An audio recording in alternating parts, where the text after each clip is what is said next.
All right, guys, so we're gonna go through, I have some notes here, it's in front of me. We're gonna go through some, a progression for Carter Craig.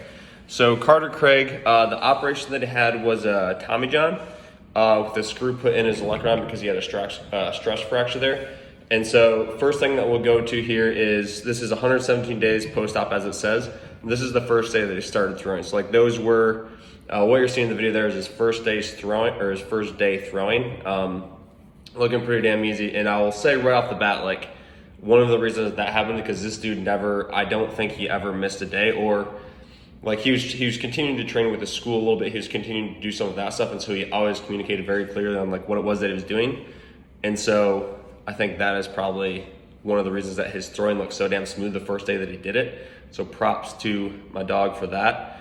But so that, he first started throwing 117 days after, and now we'll kind of like walk back from that point. So basically, we'll go here. This is 5 days post-op.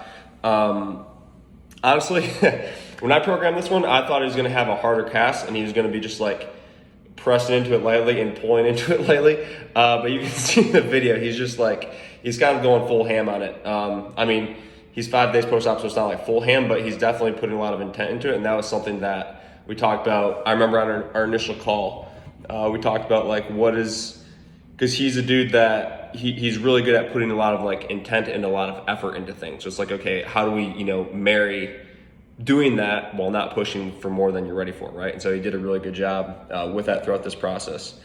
That was 5 days post-op. 8 days post-op is what we're looking at here. We can see the flexion was about 9 degrees, extension maybe 5 to 10 degrees short. Then we go 15 days post-op, so a week later. Here he's doing pulse overcoming isos.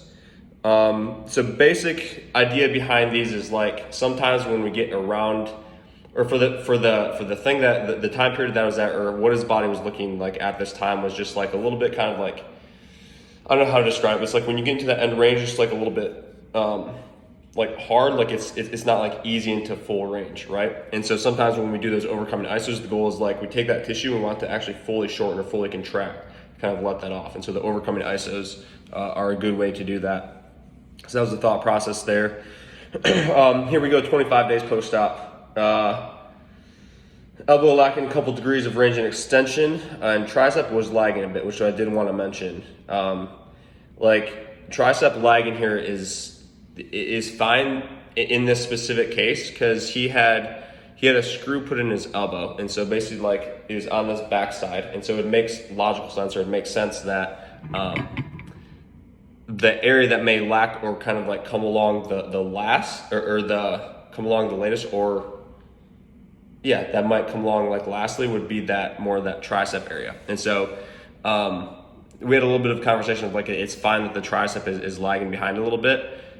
Just continue to keep like stressing it or progressing it as you can within the training, because that is literally where a big part of the operation was getting a screw put there around your tricep. So like it's fine if that's the last thing to come about.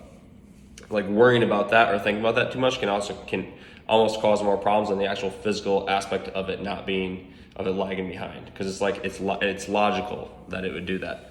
So he did a good job adjusting with that. Just 32 days post-op here, just a quick look at how much more opened up. 40 days post. This is again working on the tricep with impulses.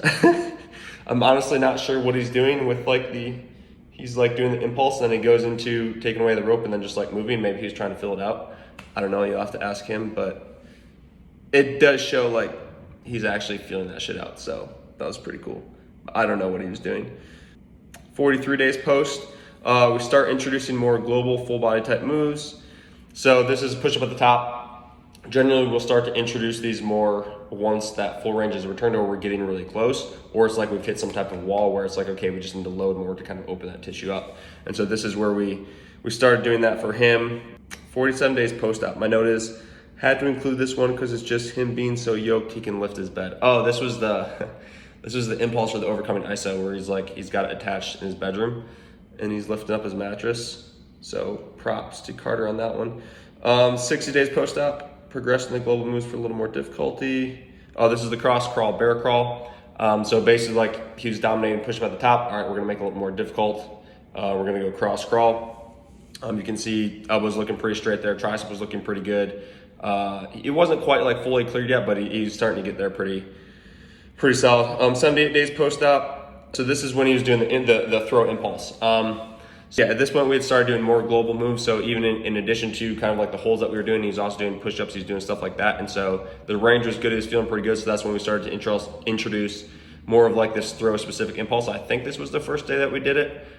We had been doing impulses before, but not this specific one. And it's just a good, please understand, like, it's not the only impulse that we'll use. Like, don't go think that this is the only impulse that we'll use, or that or even that you have to use this impulse. This is just specifically what we did for him.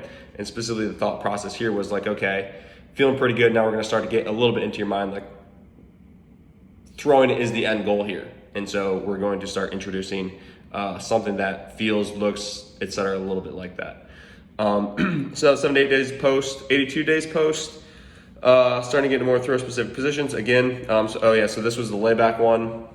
Just small note on there, like could probably keep the elbow back a little bit more, is like leaking a little bit, but we wanted to start getting into actual layback there and challenging him there and having him feel that. So this is one of the ways, again, just one of the ways that we'll do that. We probably have like 6, 7, 8 different ways that we'll attack it, but he was repping that pretty damn good there. 91 days post. Oh, this is the elbow valgus impulse. I remember specifically he sent me feedback. He's like, that he felt like that day or that exercise like helped to level up the confidence that he had in his elbow lot. And that's the whole point, is like, you know, when you get a surgery, when you get an injury, there's going to be some level of distrust with that area because there's been a major operation there. And when you had the injury, like there's a major occurrence there that causes doubt. And so doing things like this doesn't have to be specifically this, but doing stuff like this, from my perspective, is very important.